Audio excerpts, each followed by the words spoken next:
Hello friends, welcome to all of you on my YouTube channel Armaan tutorial.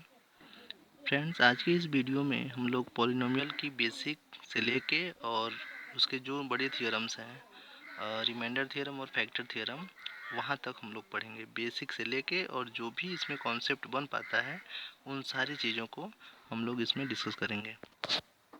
तो आज की इस वीडियो में हम लोग पॉलिनोमियल पढ़ेंगे। पॉलिनोमियल का मतलब होता है, हिंदी में इसका मतलब होता है बहुपद। बहुपद का मतलब यहाँ पे ये नहीं होता है कि बहुत सारे पद हों। सबसे पहले ये क्लियर करने वाली बात है कि बहुपद का मतलब ये नहीं होता है कि जिसमें बहुत सारे पद हों। बहुपद एक पद वाला भी हो सकता है, दो पद वाला भी हो सकता है, तीन पद वाला भी हो सकता है और बहुत सारा पद हो उसमें तो भी हो सकता है।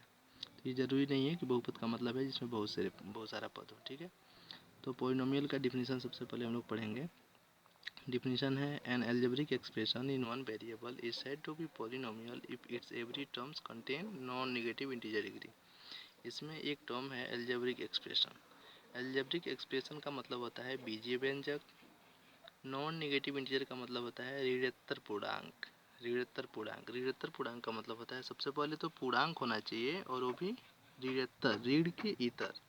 तो ऋण के इतर या तो पॉजिटिव पूर्णांक होगा, नहीं तो जीरो होगा। ठीक है, तो वही है। इस बात को फिर हम एक बार क्लियर करते हैं कि एक ऐसा बीजीय व्यंजक जिसमें एक वेरिएबल हो और उस वेरिएबल का कहीं पर भी जो भी पावर हो, उस वेरिएबल का जो भी पावर हो पूरे बीजीय व्यंजक में, वहाँ पे जो उस वेरिएबल का पावर है वो क्या होना चाहिए, वो नॉन नेगेटिव इंटीजर होना चाहिए, मतलब ऋणात्तर पूर्णांक होना चाहिए।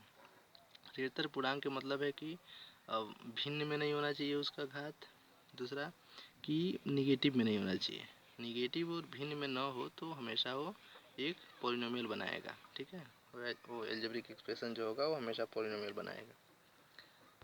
दूसरा चीज़ आता है कि इसका स्टैंडर्ड फॉर्म क्या होता है, मानक रूप क्या होगा। तो मानक रूप को हम लोग हमेशा पीएक्स नोट करते हैं। पीएक्स का मतलब होता है पॉलिनोमियल इन एक्स, क्योंकि पॉलिनोमियल होने के लिए आपको वन वेरिएबल चूज करना होगा। तो वही ये चीज़ है कि polynomial in X, polynomial in Y हो सकता है, पॉलिनोमियल इन जेड हो सकता है, लेकिन यहाँ पे पॉलिनोमियल इन एक्स होना है। यहाँ पे पॉलिनोमियल इन एक्स ये इक्वल होता है a1 X to the power 1 plus a2 X to the power 2 plus a3 X to the power 3 plus dot dot dot dot plus ap X to the power n plus dot dot dot dot. तो ये variable जो x है उसका हर एक term देखिए, यहाँ पे x to the power 1 है, यहाँ पे एक्स टू द पावर 2 है, यहाँ पे एक्स टू द पावर 3 है, यहाँ पे n है। और n क्या है, तो n एक कोई भी नॉन नेगेटिव इंटीजर है, मतलब ऋणात्तर पूर्णांक है। और a1 a2 a3 ap, ये जो x1 x2 x3 और xn के जो गुणांक हैं, जिनको हम लोग गुणांक को इंग्लिश में कोफिशिएंट कहते हैं, ये जो कोफिशिएंट्स हैं वह रियल नंबर होना चाहिए। ठीक है, ये इसका मानक रूप है, स्टैंडर्ड फॉर्म। दूसरी चीज़ आती है इसके टाइप्स के बारे में। Types of polynomial.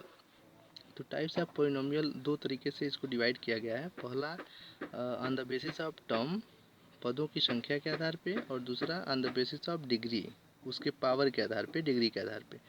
तो पदों के आधार पे अगर उसमें एक पद होता है तो उसको एक पदी बहुपद मोनोमियल, दो पद होता है तो बाइनोमियल या फिर द्विपदी बहुपद, तीन पद होता है तो त्रिपदी बहुपद, और कोई उसमें ये सिंगल एक टर्म ऐसा हो जो जिसमें कोई वेरिएबल ना हो तो उसको हम लोग कहते हैं अचर बहुपद।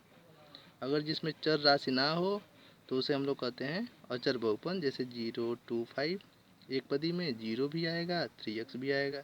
0 भी एक बहुपद है जिसमें एक पद है, तो एक पदी बहुपद हो जाएगा 3x भी। इसमें दो पद है और दोनों बहुपद हैं तो द्विपदी बहुपद। ये त्रिपदी बहुपद, ये अचर बहुपद। अब दूसरी चीज़ है कि on the basis of degree कैसे डिफाइन करते हैं। दूसरी बात आती है on the basis of degree. On the basis of degree कैसे डिफाइन किया जाएगा, तो अगर एक ऐसा बहुपद हमारे सामने हो जिसमें जो वेरिएबल यूज हुआ हो उसका पावर 1 है, और उसका पावर 1 है तो हमेशा वो रैखिक बहुपद होगा। रैखिक बहुपद को इंग्लिश में लीनियर पॉलिनोमियल कहते हैं। मतलब लीनियर पॉलिनोमियल होने के लिए जो हमारे पास बहुपद हो, पॉलिनोमियल हो, उसमें जो वेरिएबल यूज हुआ है उस वेरिएबल का पावर 1 होना चाहिए। सेम ऐसे ही क्वाड्रेटिक पॉलिनोमियल होने के लिए जो हमारे पास बहुपद है उसका पावर 2 होना चाहिए। क्यूबिक पॉलिनोमियल होने के लिए, त्रिघात बहुपद होने के लिए जो हमारे पास बहुपद हो उसका घात 3 होना चाहिए। बाई क्वाड्रेटिक पॉलिनोमियल या फिर चतुर्घात बहुपद होने के लिए जो हमारे पास बहुपद हो उसका घात 4 होना चाहिए। यहाँ पे ये ध्यान रखना है कि ए मतलब x का कोफिशिएंट, एक्स स्क्वायर का कोफिशिएंट, एक्स क्यूब का कोफिशिएंट और x⁴ का कोफिशिएंट ये हमेशा नॉन जीरो होना चाहिए, मतलब जीरो नहीं होना चाहिए। जीरो होगा तो ये बात पूरा फेल हो जाएगा, ठीक है। पॉलिनोमियल के बाद जो सबसे इम्पोर्टेंट चीज़ होता है वह होता है जीरोज ऑफ अ पॉलिनोमियल, मतलब बहुपद के शून्यक। शून्यक को हम लोग हल भी कहते हैं, सॉल्यूशन ऑफ पॉलिनोमियल भी कहते हैं। तो मान लेते हैं कि पी एक्स एक बहुपद है और ए एक कोई रियल नंबर है। तो ए को A is said to be zero of polynomial P X, मतलब पी एक्स एक पॉलिनोमियल है, उस पॉलिनोमियल का ए शून्यक तब कहलाएगा जब हम उस वेरिएबल में एक्स की जगह पे ए रखें और रिजल्ट जीरो मिले। ये कॉन्सेप्ट है, ठीक है। पी एक्स एक बहुपद है और ए एक कोई रियल नंबर है। तो ए को पी एक्स का शून्यक होने के लिए एक्स की जगह पे ए पुट किया जाए तो पी ए का वैल्यू जीरो होना चाहिए। तो इस चीज़ को हम लोग एक एग्जांपल के माध्यम से समझते हैं। मान लीजिए कोई बहुपद ये है और उस वेरिएबल का जो वैल्यू है वह -1/2 है, मतलब -1/2 एक रियल नंबर है जो ए है। तो हम लोग क्या करेंगे, एक्स की जगह पे -1/2 रखेंगे और देखेंगे इसका वैल्यू क्या आ रहा है। अगर जीरो आएगा तो यह शून्यक होगा, नहीं तो नहीं होगा। तो P of -1/2 is equal to 2 -1/2 + 1। तो ये 2 से 2 ये कैंसिल हो जाएगा, -1 + 1, -1 + 1 हमेशा जीरो होता है। तो चूंकि ये P -1/2 जीरो है, मतलब इस पॉलिनोमियल का इस वैल्यू पे रिजल्ट जीरो है, इसका मतलब है कि x⁻⁻1/2 एक जीरो है, जो गिवन पॉलिनोमियल का एक जीरो है, मतलब शून्यक है, ठीक है। अच्छा, हमेशा ये ध्यान रखना है कि पॉलिनोमियल का डिग्री जितना होता है उतना ही उसके जीरो होते हैं, इसीलिए प्लूरल लिखा गया है, जीरोज ऑफ अ पॉलिनोमियल, ठीक है। अगर कोई लीनियर पॉलिनोमियल है तो उसका एक जीरो होगा, एक शून्यक होगा।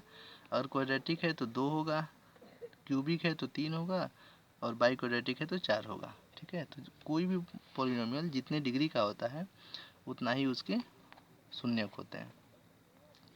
अच्छा, अब इस पॉलिनोमियल में सबसे जो इम्पोर्टेंट चीज़ है वह है रिमाइंडर थ्योरम।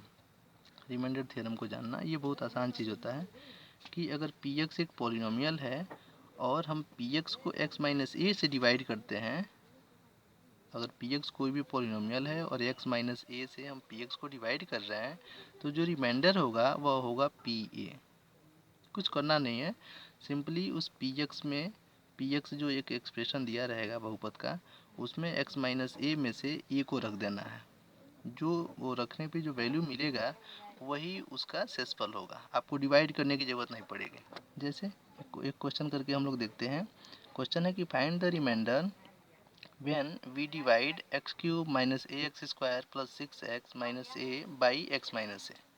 x - a से अगर हम डिवाइड करते हैं इस एक्सप्रेशन को तो रिमाइंडर बताइए, शेषफल बताइए, ठीक है। तो शेषफल हम लोग को पता करने के लिए हम लिखेंगे given P X is equal to this divided is equal to this, जो दिया हुआ है उसको लिख लीजिए। By applying remainder theorem we get remainder is equal to P A, X minus A में यही ए है ना, तो remainder is equal to P A, और पी ए का वैल्यू जो होगा पी एक्स का वैल्यू, देखिए पी एक्स का वैल्यू ये है, यहाँ पे x है तो यहाँ पे x है, यहाँ पे x है, यहाँ पे x है। अगर यहाँ पे a हो जाए तो यहाँ पर भी a हो जाएगा, यहाँ पर भी a हो जाएगा, यहाँ पर भी a हो जाएगा। तो P A is equal to a³, I think समझ में आ रहा होगा, a³ minus a into x² है तो एक x के जगह पे a और a² plus 6a minus a। इसको जब सॉल्व करेंगे तो आएगा a³ minus a³ plus 6a minus a, ठीक है। तो ये कैंसिल हो जाएगा दोनों पॉजिटिव नेगेटिव होने की वजह से, तो ये हो जाएगा 6a माइनस a और 6a माइनस a का रिजल्ट 5 है। दस रिमाइंडर इज इक्वल टू 5 है, ठीक है। आप देख लीजिए कितना अच्छा थ्योरम है ये। इस थ्योरम को एप्लीकेशन हम लोग देख रहे हैं, इस थ्योरम का एप्लीकेशन देखने के बाद पता चल रहा है कि हम लोग x माइनस a से इसको बिना डिवाइड किए हम लोग रिमाइंडर बता दे रहे हैं कि हाँ ये 5 पे होगा, बिना डिवाइड किए। तो ये इसका एप्लीकेशन था। दूसरा जो महत्वपूर्ण थ्योरम है वह है फैक्टर थ्योरम गुणनखंड पर में। फैक्टर थ्योरम कहता है कि let P X be a polynomial of degree greater और equal to 1, then a is any real number, then x minus a is said to be factor of px if p is equal to 0, and if p is equal to 0 then x minus a is a factor of px, ठीक है।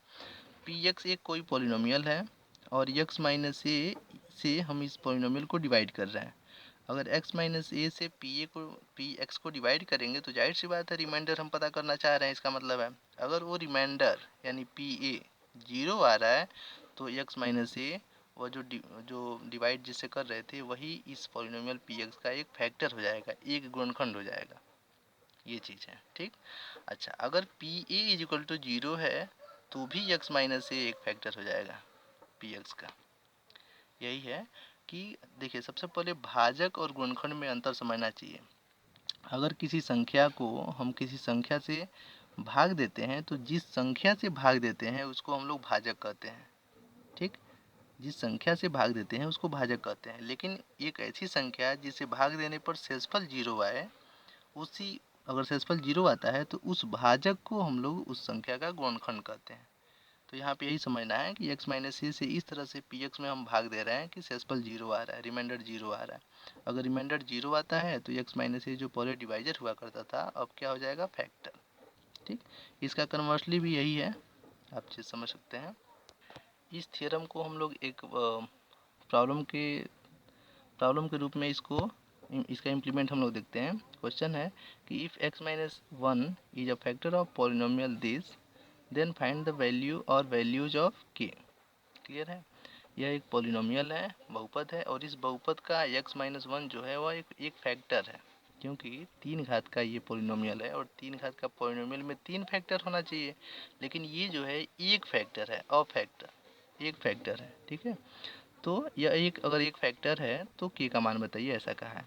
तो देखिए given polynomial ये है, factor दिया हुआ है ये है, और by applying factor theorem we can write, चूँकि फैक्टर ये है तो क्या होना चाहिए कि इसमें x की जगह पे हम 1 को रख दें तो ये 0 हो जाना चाहिए शेषफल, क्योंकि इस पॉलिनोमियल का अगर ये फैक्टर है तो 1 रखने पे क्या मिलेगा, शेषफल, और फैक्टर है तो शेषफल 0 होना चाहिए।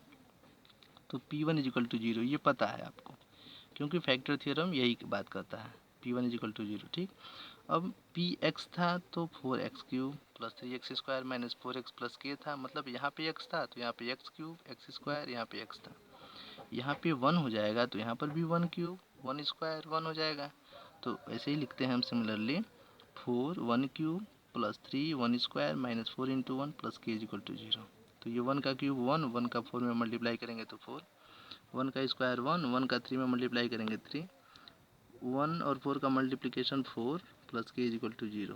देखिए -4 + 4 कैंसिल आउट, के इज इक्वल टू -3।